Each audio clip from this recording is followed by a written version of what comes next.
Hello everyone, and welcome back to the Fluctus channel.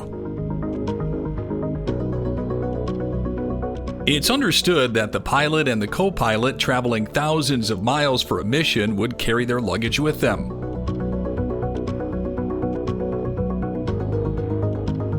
They not only need to take their personal belongings with them, but also carry some necessary items when they fly from one base to another.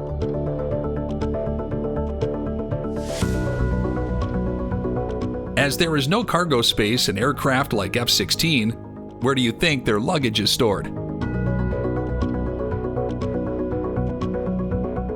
The United States Air Force gave thought to the lack of cargo space on military aircraft and devised a genius idea. They installed what's known as cargo pods under the wings with small sealable doors to hold whatever the pilot and co-pilot might need at their destination.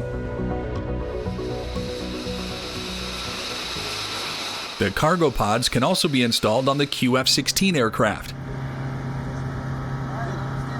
which are basically retired F-16 aircraft converted into full-scale target drones.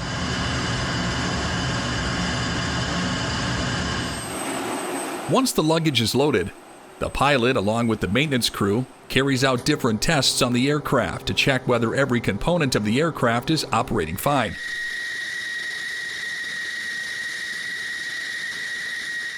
The pilot reads the aircraft manual, checks if the missiles are properly installed on the hardpoints, and observes the aircraft's exterior for any wear and tear from the previous flight. Finally, the pilot climbs inside the cockpit, starts the engines, and takes off towards the destination.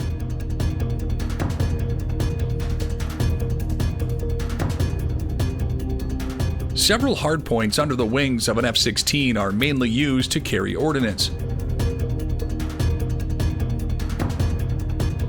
In addition to a cargo pod, most aircraft have an additional pod for maintenance materials and tools,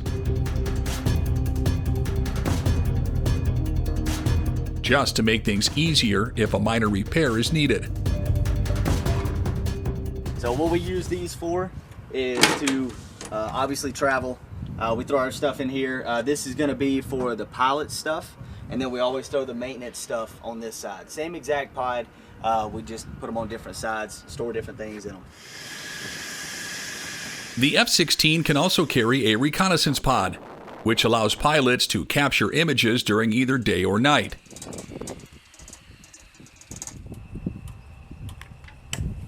View the images in the cockpit, command the pod to collect targets of opportunity, and transmit the data to analysts on the ground in real time for immediate analysis.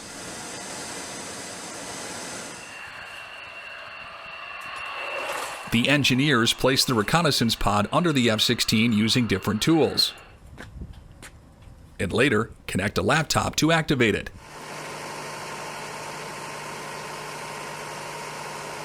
The F-16 has been a symbol of air superiority for over 3 decades. However, there have been many instances where it was shot down by other aircraft. In such situations, the pilots eject the aircraft instantly without knowing what's on the ground.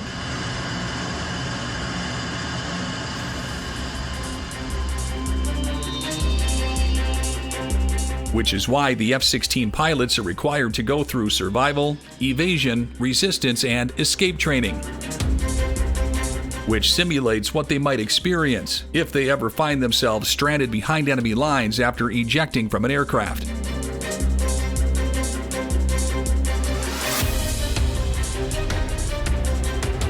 The pilots are taught survival skills in the wilderness, like constructing shelters and acquiring food, water, navigation, basic medical care, and signaling for rescue.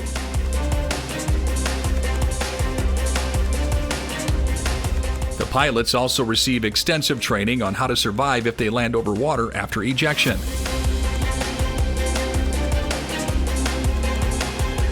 They are taught how to disconnect their parachutes, deploy life rafts, stay afloat, and attract attention for rescue. Survival and evasion training is important because it's one of those types of training that you don't really need it until you do. Every pilot carries a crash kit that houses the necessary equipment to tackle any situation after ejecting from an aircraft.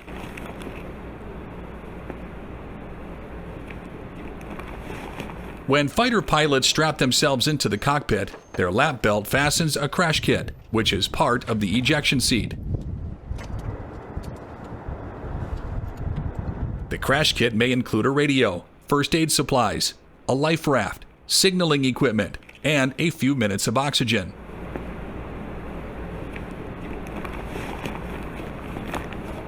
Aircraft flight equipment specialists house the crash kits in a durable bag with several compartments to organize and store different items. The equipment specialists pack the crash kit with utmost precision because at the end of the day, it might save a pilot's life.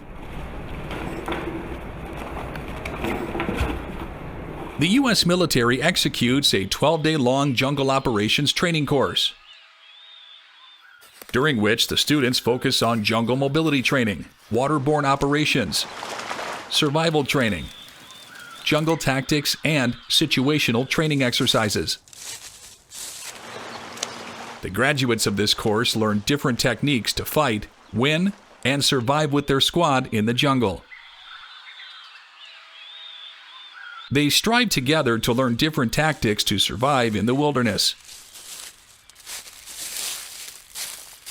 If it wasn't for the rest of the guys in my squad, ain't no way I could have done any of this stuff out there by myself. Without teamwork, you're not going to get through it.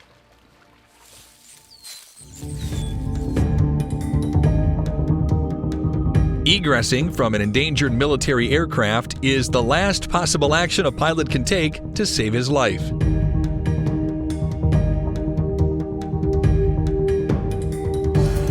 Even though ejecting from an aircraft can be life-saving, it is still a very risky procedure.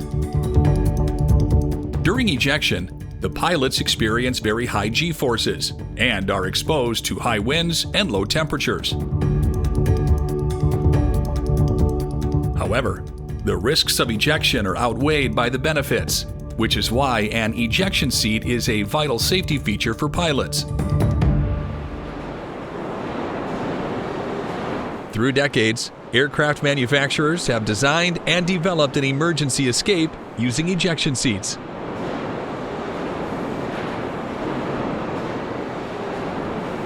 Back in the day, pilots couldn't eject from a fixed-winged aircraft and hence relied on other means of escape in emergencies,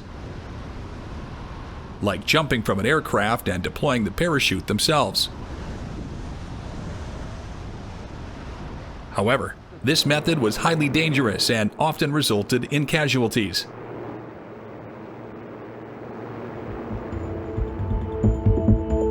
As the aircraft developed further, the streamlined design restricted the cockpit size, which made it impossible for the pilots to jump out of an aircraft flying up to 500 miles per hour. So scientists, engineers, and researchers started working on seat ejection technology. Martin Baker, a British aerospace company, specializes in designing and manufacturing ejection seats. It was established in 1934 by Sir James Martin and Captain Valentine Baker.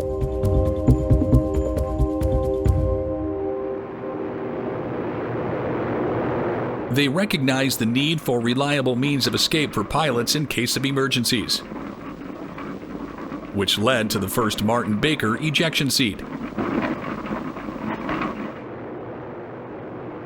Since then, the company has been a leading provider of ejection seats, having saved the lives of thousands of pilots.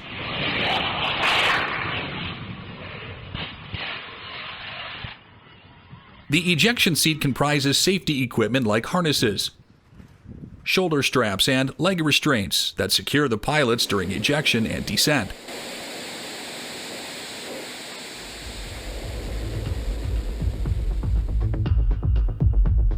When the pilot pulls the ejection handle, it triggers a series of actions to initiate the ejection.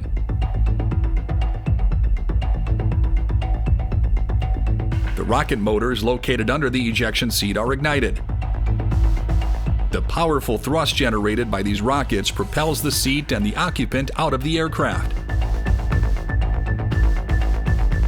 After steering clear of the aircraft, the parachute is deployed automatically or manually by the pilot, which slows down the descent and provides a controlled landing.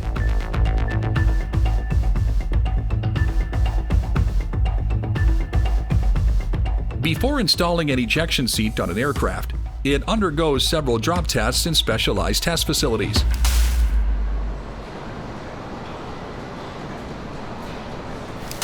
The ejection seat is attached to the drop tower and is supported by a sturdy structure. Before releasing the ejection seat, the crew ensures that all connections are secure. The ejection seat is then released from the top of the tower, simulating an ejection event. The seat is released either manually or by an automated system. Various sensors are installed on the ejection seats, which helps the crew monitor its behavior as it quickly descends to the bottom of the drop tower.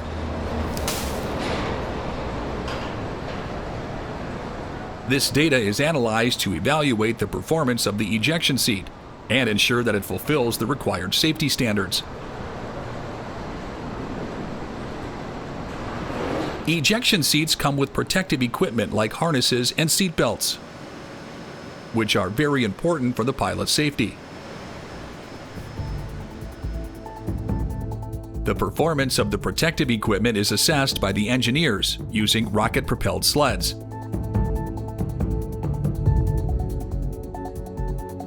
For the first part of this test, the sled is rapidly propelled along the track using rockets or other propulsion systems. This part is also known as the acceleration phase, which simulates the G-forces encountered by the pilots during takeoffs, evasive maneuvers, and high-speed turns. After accelerating the sled to a desired extent, the sled's propulsion system is turned off, which leads to the deceleration phase. This phase replicates the scenarios in which a pilot experiences deceleration forces mid-air during takeoff or landing. The pilot sitting on the sled is equipped with various sensors that measure the physiological responses of the human body during the test.